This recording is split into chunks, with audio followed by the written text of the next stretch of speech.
niko huru, niko huru. Naacha vyote nafuata nyayo za Yesu Kristo. Naacha vyote nafuata nyayo za Yesu Kristo. Naacha vyote nafuata nyayo za Yesu Kristo.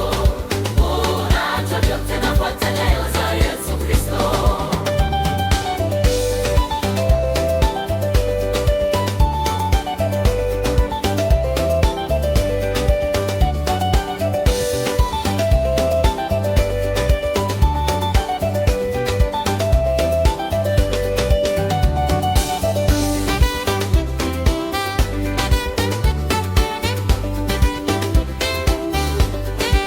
nilipokuwa gizani, Bwana alinita,